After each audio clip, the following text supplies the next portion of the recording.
No, not yet. Almost. Now. Hi, everyone. Welcome to Curtain Call. We are live on Facebook and our website, fabcollab.ca. So excited.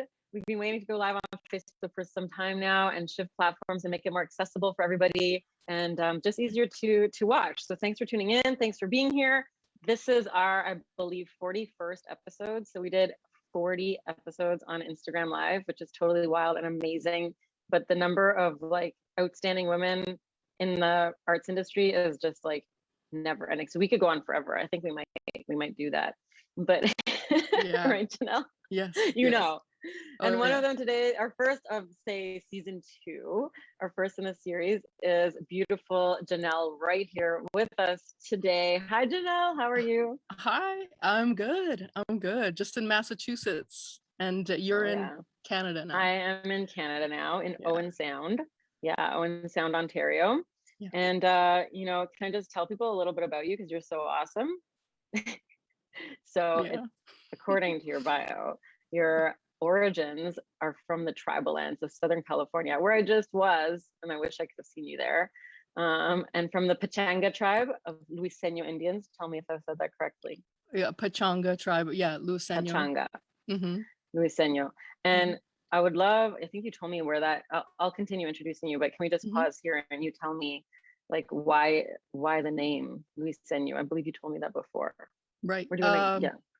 Oh yeah, I'll just say that all up and down the California coastline, the Spanish came and they put missions up, and they decided to call us Luiseño. But we also, that's what we're federally recognized. But we also go by Pechanga, people of the West. Yeah, I like that. I'm gonna go with that.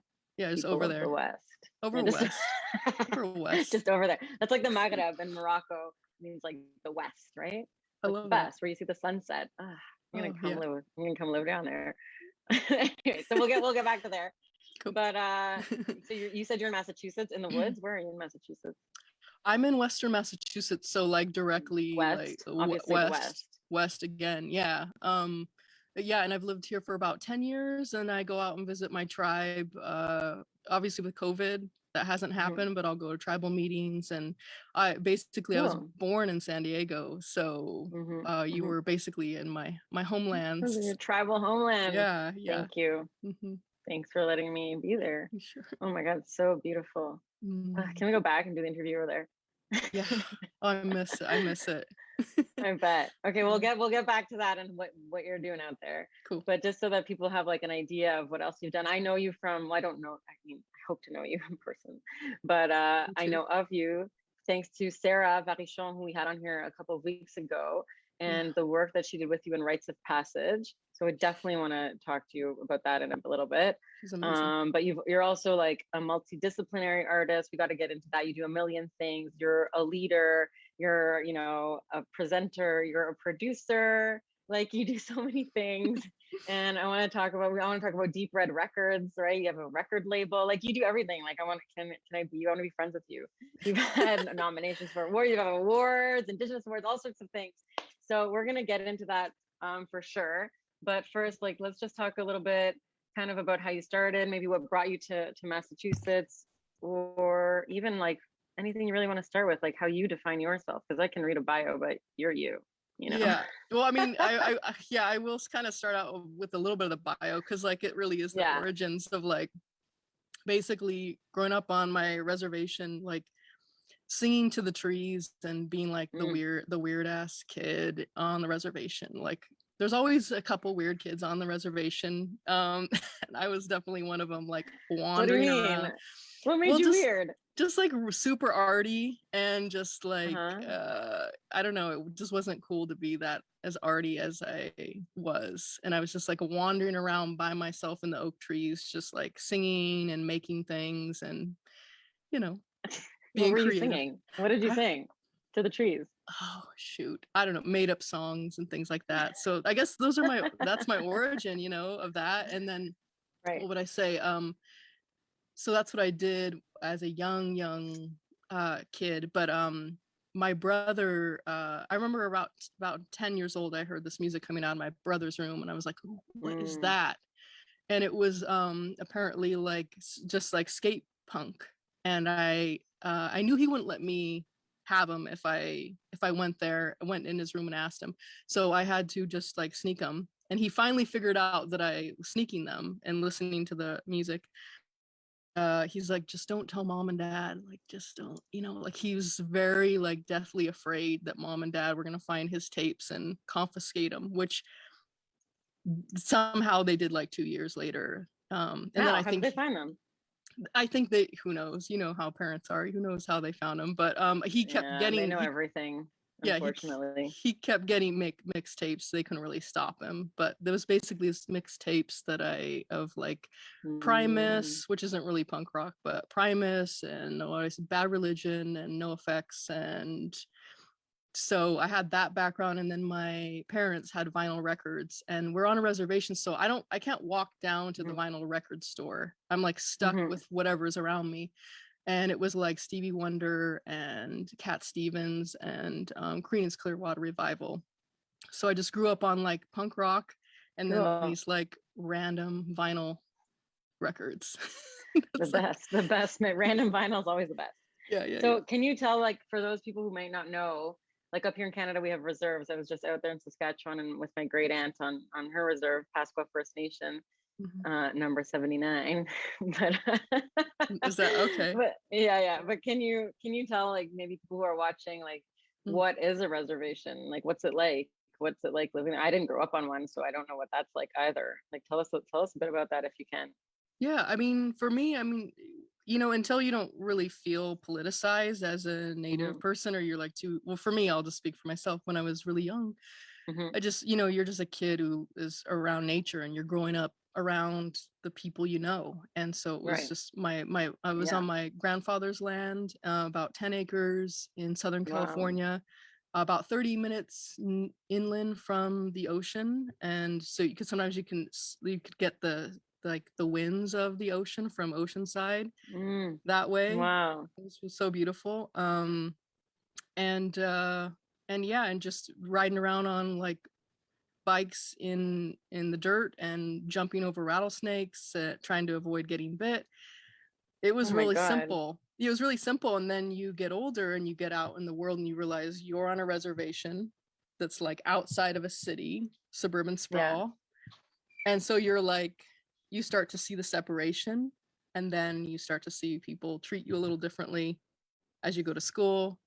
And you realize over time, unless like a relative shares it with you, that you're like political as like your political entity, just by virtue of the fact that you're from a tribal nation that's sovereign, and you have a relationship with the US government in this specific type of way, in this like a unique type of way. And that's like, to me, that was my origin story of like waking up to the fact of like how different it was, and how simple it is just to be from the tribe that you're from. You're just a kid around the traditions that and everything like that. And so that was basically my experience of like kind of like an overall like so you bit by bit you sort of realized that you were like outside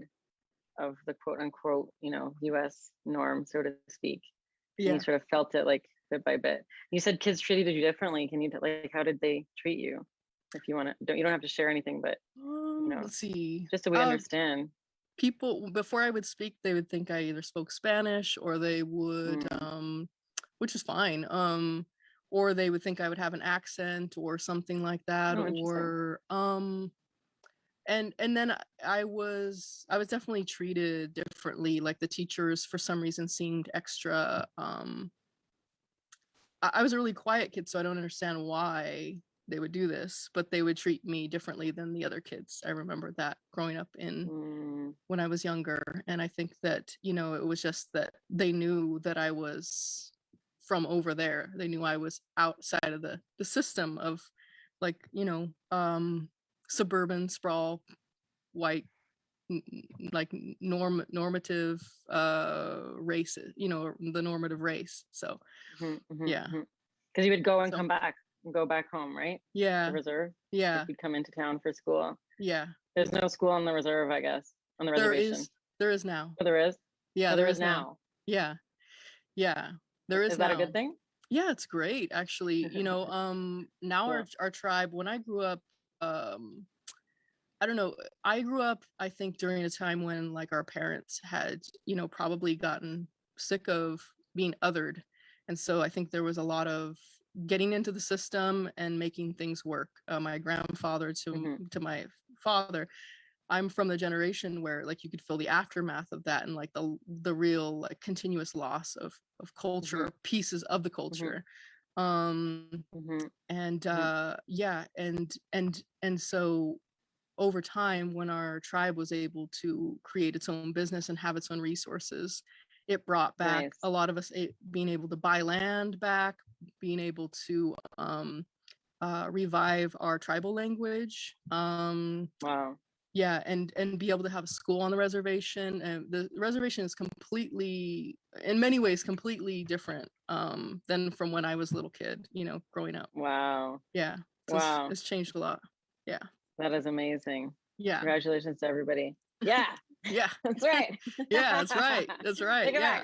Sovereignty, self-reliance. What language do you speak? What language is it? Only words, I don't actually know like the actual, I think maybe anthropological term of what we do, but yeah, it would just be our language, Luiseño or Pechanga language. Got it.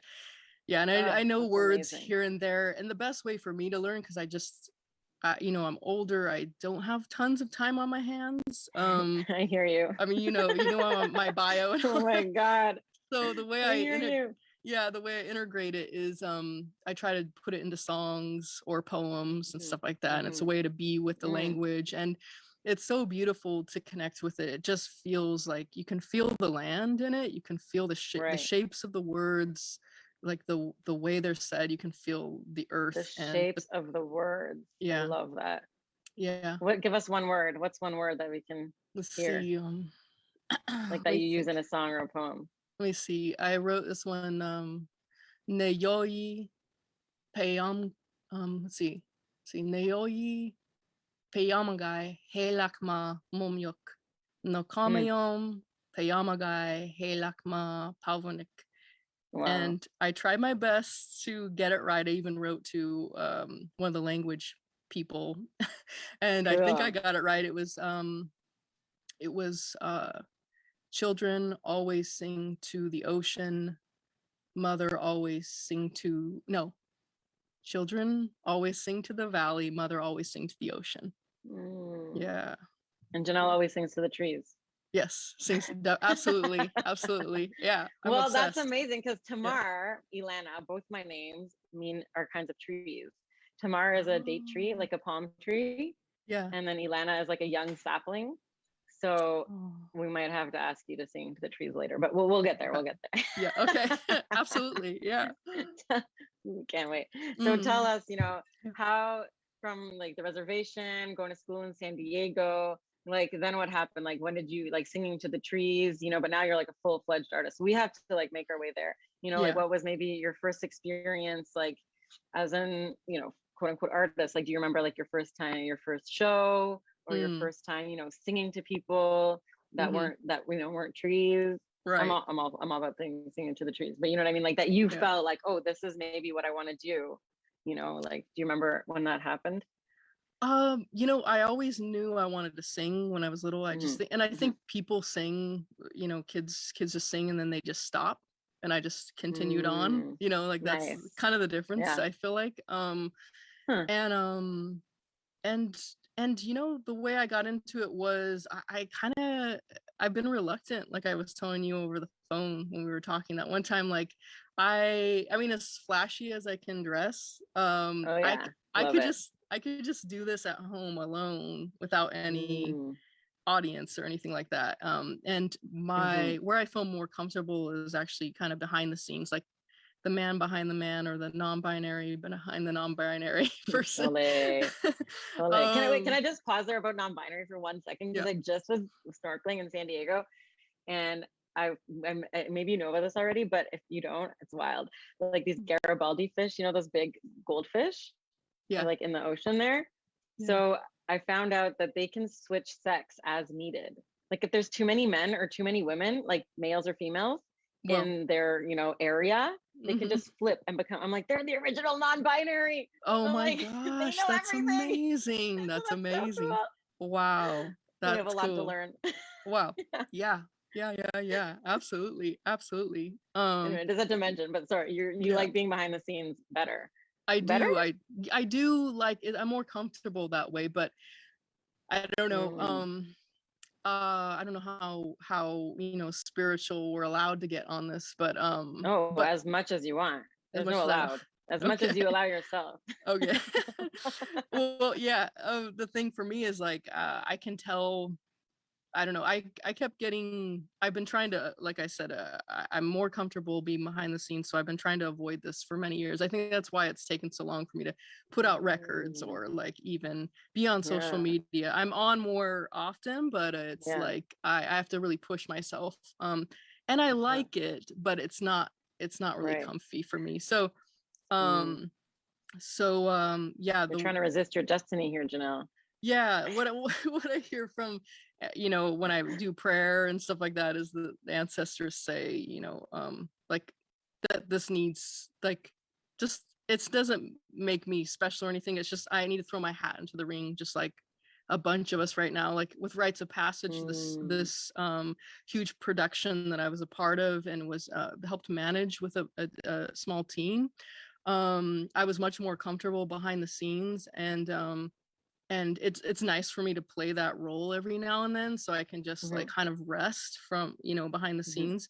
But you know, they when I speak to the ancestors, when I am in touch with the ancestors, they're like, you just need to do this work and you need to do it publicly and you need to try to be present in a public way, because especially being an Indigenous person, a person of color, if you're called to do that, and you can just pray into the service of that and the beauty of it, then I feel like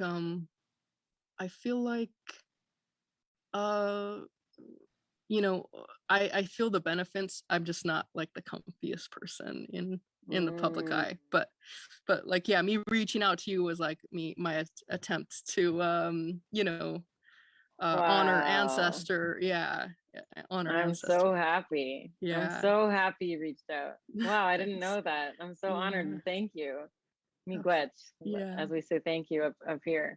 How do you say thank you? You say let's see, Noshon Lovek. I think I said that. Noshon Lovek. Yeah, I love it. Miigwech. We say miigwech. Yeah. Beautiful. Cool. Beautiful. Wow, I can't believe it. Yeah. It's wild. Maybe the first of many. Yeah, absolutely. So I so appreciated the IGs that I watched and Sarah's. I mean, Sarah's such an incredible talent, you know. It's magic.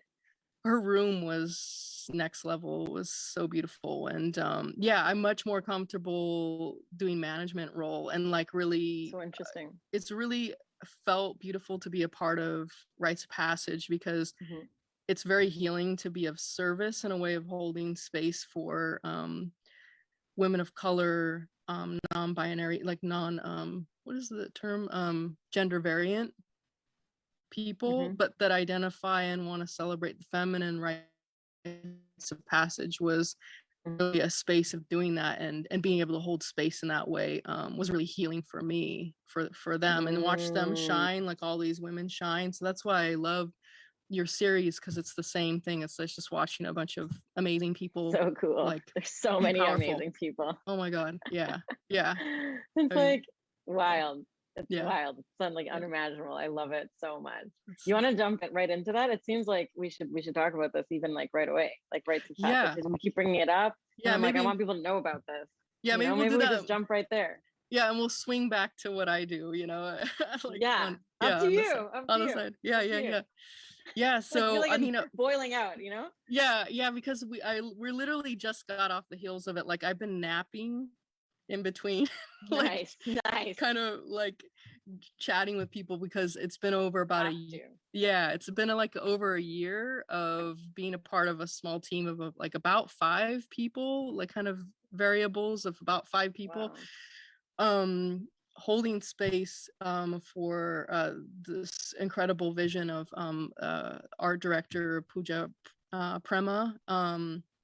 And she had this vision of, and she's done it once before in 2013, of having this large house and having all of these women fill the space of this house. From a very secular point of view, it just sounds like a bunch of people coming into each room and installing and performing. What it was on a soul level was a bunch of incredible souls walking into a house that was seen as a woman's body. The house was thought of as a woman's body, entering the space from a ceremonial, expressive place where each room had a different theme, and each woman honored themselves and their ancestors and the theme of that room. And this project was massive, and not everyone that contributed was on the ground. I think we had about, I want to say, was it 55 women, non-binary, but highly identified with. Hold on, I just realized what you said. It just registered 55. Yeah, like 55. Yeah, I believe that's right. If so, someone might be typing like, no, I mean, even if you're 10 off, it's wild. Yeah, that's massive. Yeah, Holy. It was. Well, that wasn't everyone. We had folks that were contributing from other parts of the country. It was women from all over the country, it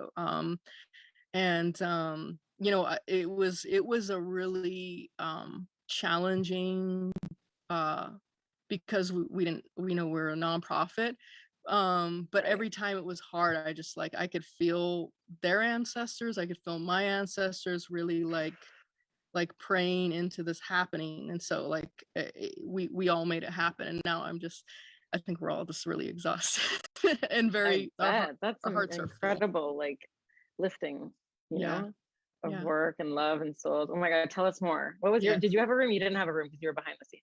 No, I actually was on the ground because we did in Western Mass, and I live here already. And Pooja contacted me over a year ago, and we worked so much together that it felt like we had known each other for like 5 years by the time we were done. Wow. Phone calls like at like 1 a.m. till like texts at 3 a.m. I hear you. Yeah, we were talking about that. And I was Everyone in charge. Fab Clap knows what I'm talking about. Alina, Leah, Ali. I know you guys all know which. I believe it. I believe it. Oh my God, I so believe it. Well, yeah, that's what you and I were relating on. We're like, why do we want to do a million things? I feel like because there's just so much. There's so much of life to take in, and I want to experience it all. But I have to slow down a little bit. I think I need to slow down after this project. Just I hear you. Oh my God, Sunday. I'm slowing down after Sunday. Good. Oh, good. Are you gonna take a little bit of a break? You're gonna Not really. I'm just gonna stop being so extremely crazy, like 10 places at once. Like yesterday, I flew in from San Diego, and today I'm in like Northern Ontario, and I had a gig last night in Toronto in between. I'm gonna slow down for a minute. Yeah. But this isn't about you. Every time I talk to you, you turn it around and you make it right. I've noticed this about you. We're gonna turn it back around. I got so interested. I'm like, you're good. But when you're talking about the room and being a woman's body, it made me remember of like what my dad, and if Cody's watching, Cody Harper, a beautiful Indigenous dancer up here, her dad, Elder Vern Harper, used to say it's like the sweat lodge. Like when you walk in, it's like Mother Earth, like the womb of Mother Earth. That's what's kind of making me think of like a massive, sweat lodge where you walk in like with intention, Anyways, that's what I was picturing when you were describing it. Absolutely. And when we had people coming in, it's just, the Western culture is so used to kind of something like this being a exhibition, or walking into the space, and it's no fault of anyone's own. It's just, we had some beautiful women at the beginning, basically expressing to folks that were coming in, this is more of a space of ceremony and honoring. We're asking everyone to please remain in a space of ceremony as you walk through. And I knew, because we're just not, Western culture's not used to that form of ceremony. I was near the beginning of the walkthrough, and I knew it was important for me to reiterate it, because we had the room I was, I not only was in charge of housing, transportation, and liaison for food, but then I was a midwife. That's what we called basically the ushering, was you were a midwife. Wow. And I ushering in instead of out. yeah, I love it. absolutely. And the space that I was holding, watching over and like holding space for, was more of an interactive. It was the kitchen, and it was a space full of all these really amazing women. One, Marie Tati, was singing. It was Cheryl, showing her paintings, and Laura was there with her daughter at times, and Tashi and her daughter. And it was like a space of like really like the home, and the really heart of like a home, the kitchen was. And I was basically ushering people in and ushering them back out, and asking them not to touch anyone or anything, but to be in a space of ceremony, because I think it felt very interactive when people were walking in, and they felt like, well, I want to reach out and I want to touch things, which is a beautiful intention, but we wanted them to just be in a space of honoring each of the women as they walk through the space. So that was, what other kind of spaces were there? Like what other, I mean, there's so many, but give us a couple that you like just right now off the top of your head that occurred to you. Well, there was the elder room, where a lot of people felt very moved by. It was one of the last rooms, up in the far corner, where we had these elders that were incredible, holding space, and really a room that you could walk into and feel like you were with your elders, and you were like in that energy. Just felt the room really enveloped in that way. And the spirituality that I practice, I try not to like assume something's gonna happen. I just am in the space. And before all these women came to Rites of Passage, I could actually literally start to feel the air get thicker in the area. In Western Mass, it was like all these elders were coming through. Yeah, it was amazing. And one of the other rooms was let's see, I want to say there was a living womb, which it was a big tree connected to a placenta that they had made. The tree is back again. Yeah, the tree, absolutely. I know. I'm very much, you'll notice, I'm obsessed with trees. I love it. Let's see, what else? I'm trying to think. There was the rose room, which was all of like this beautiful Brenda Salgado was basically singing the rose, having that plant medicine of the rose be really present in the house. And there were just all these rooms where the women had curated and worked together. Some of them were performing, some of the rooms were empty. And it was just this rich space that was pretty magical. All these women, you basically created a whole universe. It wasn't lost. I think a lot of us, that we had all these BIPOC women ascending into New England, and taking up space, and being visible and celebrating who they are, and celebrating their lineage, so so are you gonna repeat it? Did you film it? I have so many questions. We filmed it. There'll be a virtual online situation that we're working towards. There was an original book on the first one that Pooja had put together, and we want to have a book. Yeah, we want to have a book for this as well, but there's the funding, so we're like hoping we have enough funding to. If there's any donors watching, fund this. Fund this. Yeah, you're like, we need it too. I'm like, come on, this is amazing. Absolutely, so cool. Yeah. And then who would come to see it? Like, how did people know to come, and how did people come to know and walk in there? Well, we did like the average, promotion and stuff like that. We're like it's all talking on the phone, all of the leaders together, and like doing leadership with that, like circle leadership about like how to do that. it was word of mouth after a certain point. It was a shame because people were saying, you know, it was only all of that work for 5 days, 10 performances. And it felt like we were there for like a year's worth of, because it Wow. was such a rich experience. It felt like a year almost, like condensed in 5 days.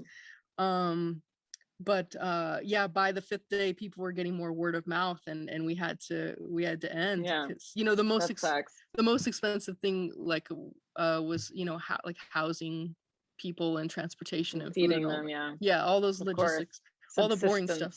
Yeah. Well, all the like survival stuff. Yeah. Yeah. That's pretty necessary. I mean, it sounds like, I don't know if you've seen like Sleep No More in New York. It's like, no, I don't know what happened to it in COVID, but it ran for 7 years. And it's like an immersive theater thing where you walk through this like old haunted house, and it's like a sort of reenactment of like Macbeth. And you're not supposed to say that, but and you walk through, and it sounds like it's like immersive rooms, and a scene is acted out like in each room kind of, and you're like semi-active participant, and you can go to different rooms or whatever. But it lasted for like 7 years, like live in New York. I'm like, this is the kind of thing that should be for 7 years, like, you know, live in New York, because then, you know, a performer could come for a year or for 6 months and have their room. You could keep like switching them out and like go on, you know, for forever or for like a few years, you know, worth of presentation. Then word of mouth will pick up, and I'm just gonna put that out there. Yeah, absolutely.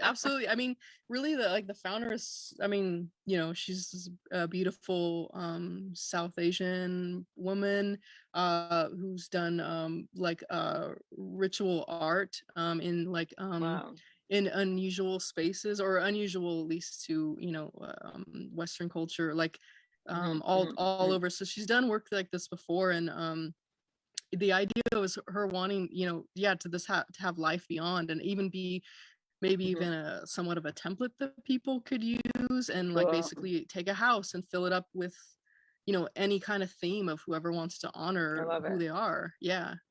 I mean, did Cardi B steal your idea? Have you seen that music video of hers where it's like different women in every room? I'm like, I think she stole this from you guys. Is that WAP? Is that what that is? I think it is. I think it is. I can only bear so much of it, but every room is like a different woman. In that sense, it was kind of cool. Okay, you know? Totally. Like different art, different women, kind of a different world within every room. It's cool. Like, I love this idea. Okay, I don't know. I wish I could say like, I'll just fund all your next project, but one day. Yeah. I'm like, let's just do it. Yeah. So what brought you there? How did you meet her? How did you like get into this role? Because it's not everybody that, you know, that can just do this. Right. So well, I want to know, like, you got to fill in the gaps here a little bit for me. Help me. Absolutely. Let me do that. Let's see. So I had been working on some local advocacy. What's interesting is I've wanted to be a part of activism for a long time, and I don't know, I guess maybe the shyness like really just found myself studying books and being on the sideline and writing very heated letters to like legislators. And that's kind of how I was doing it. Love it. And then eventually I just had friends that were like, Janel, this thing's happening in town, and you know, for instance, I started to get into local advocacy work, and there was this situation where we were able to go all the way up to the House of Representatives, and I, you know, spoke in front of the House of Representatives to get some amazing local piece of law to go through, and then helped some friends for a brief period of time to try to get a bylaw through as well for the environmental action. And Pooja, someone had mentioned her to me as she was starting to meet and kind of connect with different BIPOC people, that she had heard of me and knew that I liked to do projects that are like, hey, Janel, can you do this thing? Yeah, I can do it, you know, and just show up and try to bring whatever skill I can with whatever like amazing team together. And so I was used to that kind of like jumping in and being a part of circle leadership, being a part of that Indigenous leadership where you lead together, you know, in many ways, you know. Circle leadership. I haven't actually heard that term, but it makes so much sense. Yeah. Can you tell me a bit more about that? What is circle leadership? It's this idea from, I can just say what it means to me. It's this idea of where just the it's very indigenous to me. It's like where there's a sense of respect of everyone within the team, that actually there's a knowledge that this indigenous knowledge that it takes everyone, it takes a village to do a thing. And so there's this mutual respect within the circle, and that everyone has a say, that's what comes through. And I'll just, I'll speak to the idea of that's what I've always wanted in my music. And I've tried to find folks that like BIPOC folks to be in my band. I live in Western Mass. It's not very diverse. Right. So you find other means of connecting with community that you need, and with Rites of Passage, I really got to connect with community in a way that I had always wanted to, of like, I have many great friends that I care about that they're not BIPOC, that I love dearly, but there's this piece of experience that I have that I feel from people that I am connected to with my tribe. And I felt very at home with Rites of Passage crew and all the people, and that fulfilled this piece in me of being like this intersection of I'm cautious saying these words, but I'll say them anyway. Of hopefully they're felt with like the humility that I hope that I'm wanting to convey, that of healer, activists and artists, that like Rites of Passage really encompass that, and that's been a very silent, quiet prayer for me, to be in right connection with those kind of intersections of like the art that I make, bringing it forward. So I'm mainly a singer songwriter, and then I've just managed. I feel like everyone knows this nowadays, like you basically have to be more of a manager than almost even a songwriter sometimes. And so so an administrator and tour manager and agent and every website designer. And like the nervousness is like that the art's like not gonna, you don't want to have that brain too much, because then the art kind of like doesn't quite have that like that juice or that life. And so like you're constantly the art kind of ends up coming last. So I'm like, we were talking about that on the phone. I'm like always kind of trying to switch gears or find out, is there like one gear, or does it make sense? I don't think so. I really don't think that there is. It's like, I've been asking the same question. I'm like, wait, can I just do one thing? I'm like, I don't think so. I don't think I can. Right? Maybe like 2 or 3 instead of 17. Like one is doubtful. It's like a car with one gear. Like, that makes probably sense. Not. It's not gonna work. Right? I think it's maybe about like the key is to get it on automatic though. Right. I think we were talking about like the idea is like just maybe slow down just a little bit. Like maybe that's why. Help me out. I'm really excited for you to slow down a little bit. Thanks. I'm happy for you. That's so good. Thank you. But you keep escaping your art, I would love to touch on that's right. What is you are shy. It's so funny. You're shy in the most outgoing way. So that's so funny. You're like, I'm shy. I'm shy. Oh. Let me just put these earrings on. I love it. I hear you. Sometimes I just want to hide in the corner too. Everybody thinks I'm like this partier and stuff. I'm like, you know what? Can I just be over there? So tell us, what do you sing? What is your music? What do you tell us? Tell us a bit about it, please. Okay, great. Well, so I've been writing music for, I don't know, probably 20 years now, and just barely getting decent at it. I'm just kidding. I mean, we're harsh critics. Let's just, right. You there. Well, here's the thing. I've written 4 records and put out 2, and wow. And this I am getting more comfortable with it now, and I'm gonna actually put out a single that I'm really happy with. It really it's again, with my like very cautious, like careful way. I was just feeling incredibly inspired by the movements that I've seen, that I know I've been studying them. I know a lot of us have for like years before we've seen this, more of this kind of more mainstream focus, and just so moved by the work that's been done for, you know, the legacy of work.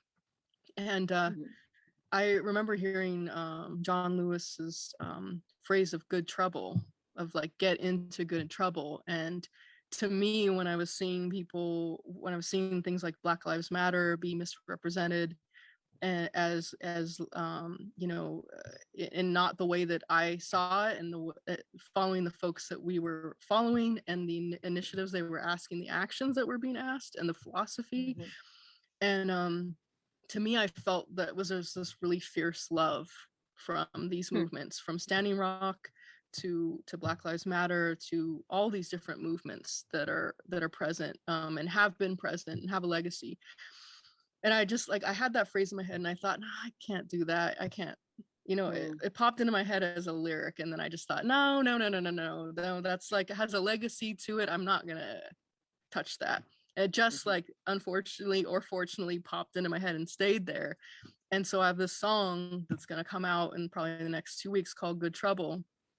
And it embodies that like fierce, like the fierceness, the boundary, you know. And it's about legacy. It's also about like how legacy and like being in right relationship as an elder, and being in right relationship as like a younger person listening to elders as well.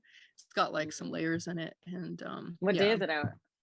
I don't know exactly yet. Okay, well, you have to tell us, because we're gonna publish it. We're gonna talk about it. Thank you. I can't even wait. Yeah. Oh my God, you're so funny. You keep like trying to avoid all these and your callings, or what you describe as your own callings, right? I'm not saying, but like, you know, you. Yeah, I'm like at every turn I'm like, can I not do this? Can I not do this? And it's like, I keep getting the downloads. Like, that's what comes through. The songs come through. They will not stop coming through, you know. I love it. So that's what I'll be doing. I'll be sleeping over the fall, winter, and I'll be writing new material. And I hope to have at least like an EP, or maybe a whole record by spring. And I'll be out there. I'll get out there, you guys. I'll play live for any of the people, like the few people that have said, yeah, can you please play live, which has been so kind, you know. So kind. I'm gonna be one of those people. Can you please play live? Yes. Yes.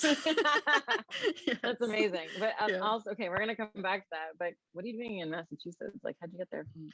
The southern. Well, how we got here was like, sun.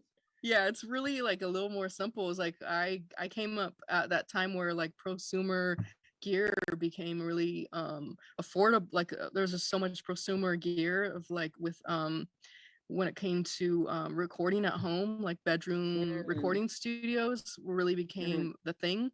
And yeah, my songwriting partner and we just started collecting gear for like cool. years, and we have a small but substantial recording studio in Western Mass, and the record label. And so I'll get to how we got here is so cool. In that we were like, people keep making studios in barns. Like, we're in Southern California, there's no barns here. There's you came for a barn. There's no barns.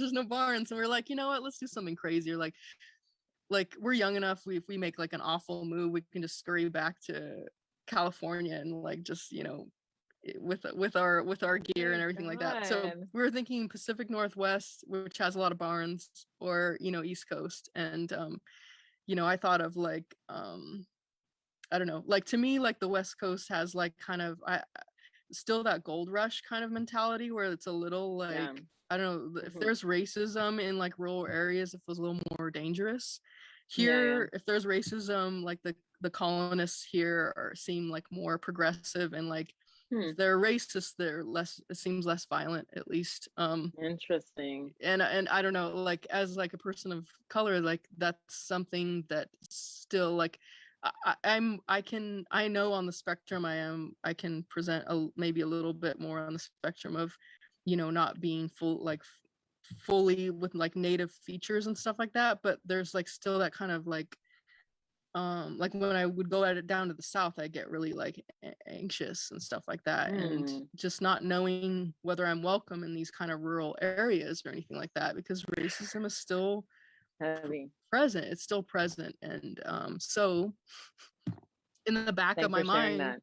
Thank you. Yeah, in the back of my mind, like I feel like a lot of people of color is like, am I going to be safe here? I really want to be in nature. I want to be somewhere where I'm not in Southern California, where suburban sprawl has literally gone to the foot of my tribe's reservation. So remember I tell you the story about how we were really far away. I had to like take a long bus ride to where I would go to school. And let's see, this pop up. Yeah. And now it's like really at the foot of, it's like at the mouth of the reservation, you know, at this point. So oh my god. Yeah, so I, you know, for me being like a sensitive person, it just makes me feel like it, like, I don't know, like closed in on. So it's like well, because you are. Yeah, that's what it feels like. Yeah, yeah, and that's, I grew up on the reservation, so I'm used to that, being this in the space of the rereservation and not having like all that light pollution and all of that, that's now very present in that area of where I grew up. So so I miss my tribe very much. I miss the lands deeply. I like would cry a lot actually when I first moved here. But I need to, like, my nervous system really needs to not be having all roads lead to the mall. You know, I can't handle that. So well said. Right. So well said. All roads lead to the mall. Oh God. Yeah. It's way too true. Yeah. Oh my God. Okay, so you live basically in the woods in Massachusetts. I do. Yeah. And you have a recording studio in a barn. Is this true? Not quite. Are there pictures of this? What we have is we have a studio in our house, and okay, got it. And it's like a barn. It's kind of like has like posts and beams and stuff. It's actually like has big, it has like high enough ceilings. Cool. Yeah, and that, like, the best thing about it, one of the best things about it is this nerd music thing, is that like the drum room sounds like, it's just like, and that's what you want. It's like in a studio, like if you can get the drum room right, you can kind of record anything else, like pretty much. But the drums need to sound like amazing, and they're the shit, in my opinion. Nice. If that's I guess that's me being stepping outside of my shyness. That's good. That's good. It's not you gotta say how it is. Yeah, well, it's not us, it's the room. It's the room. So there, I can get away with it. You can put it off. Yeah, you created the room, the thing. Right, like all the other rooms in Rites of Passage. Yeah. So I mean, like, very much in Rites of Passage is very much like what I try to do musically, you know. Cool. That was my next question. What do you do musically? Like, who records in your studio? What's the record label about? Like, you know, all of that.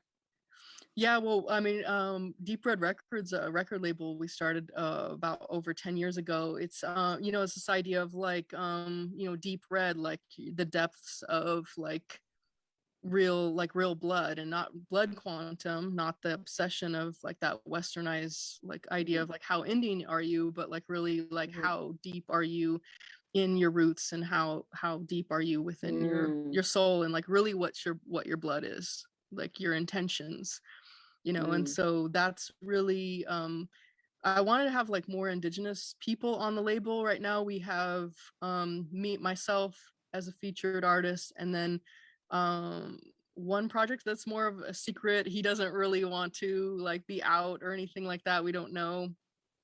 He's on the label. We don't know if he'll put anything out. So the label's like kind of like the more obscure, like people who are trying to hide. You're so funny. It's really deep. It's really deeply hidden. Yeah, deeply hidden. And we have one, Rob Sanzone, which was our neighbor. He moved to Maine, but he's on the label as well. But I thought, like, I want to learn management, and I want to learn production, because I may again want to step out of like the stage and actually help like other BIPOC people, not just Indigenous people, but like just, you know, produce records or manage in some kind of a way. There's definitely something to be said about like having a vision that's not your own, and then like watching it growing free and like watching it instead of being in it on stage. Yeah, it's incredibly beautiful as well. Yeah, to watch, people flourish. Yeah, and that's what with Rites of Passage, it was like just standing back and watching these women, like gender variant people that like were identifying with the feminine and celebrating the feminine within themselves and their lineage. Just like shine. It was like, oh my God, I get chills thinking about it because it was just so moving. And they inspired me, like they're inspiring me for my work, like to go even deeper into my work. And I think we're at like, are we at the time where are we there? You tell me. I'm ready anytime for you. Oh my goodness. Is it time? Are we there? I love mid-sentence. You're like, I think we're there. I think we're there. Yeah, I'll just sing like one. Let me do a recap. Hold on. For those people just joining, you know, in case they don't know who Janel is. Janel Munoa. Is that how am I saying it correctly? Manoa. Janel Munoa, originally from the Pechanga Luiseño Indians of Southern California, or what we call Southern California, and living in the woods in what we call Massachusetts.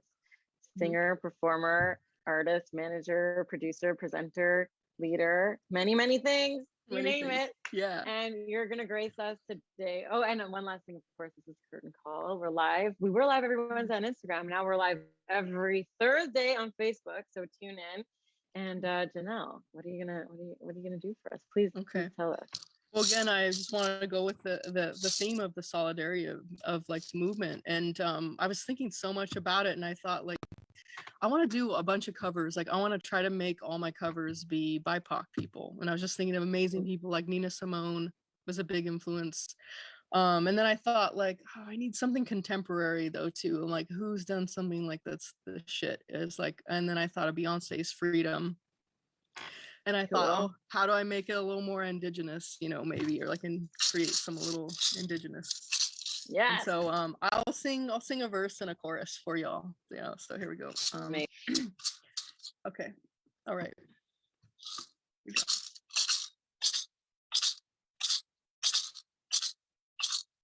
Trying to rain on the thunder. Tell the storm I'm due. I'ma walk, I'ma march on the regular. Painting white flags blue. Lord, forgive me, I've been funded, running blind and true. I'ma rain on this bitter love. Tell the sweet I'm new. Oh, I'm telling these tears going fall away. Oh, yes. May the last one burn into flame. Freedom, I can't move. Freedom, cut me loose. Say, freedom, where are you? 'Cause I need freedom too. I break chains all by myself. Won't let my freedom rot in hell. I'ma keep it running 'cause a winner don't quit on themselves now. I'ma keep it running 'cause a winner don't quit on themselves now.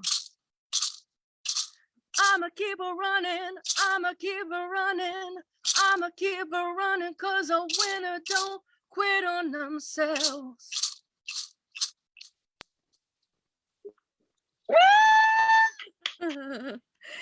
Yeah. Oh my God. More of that what live. A voice. Thank you. A voice. I just want to see you like standing on some massive place just singing like you know? Yeah. Oh my goodness. Thank you so much. Thank you so much. Yeah, thank you all for having me. You can't stop singing, Janel. You can't stop. Like that's not a thing. Okay. You can do all the behind the scenes you want, but oh my God, please keep singing. Thank you so You're so sweet. Thank you. Oh, I loved it. I loved having you. I'm just gonna ask and make sure if anybody had any comments. I'm just checking here the little Facebook Live. Hi everyone, thanks for joining. We're live. And I think I see my cousin Karen typing. So let's just give her a second in case she has a question, wants to say anything. Judith, hi. Alessandro, hi. Hi guys. Hi everybody. Isn't Janel just the best and the most amazing? Oh my goodness.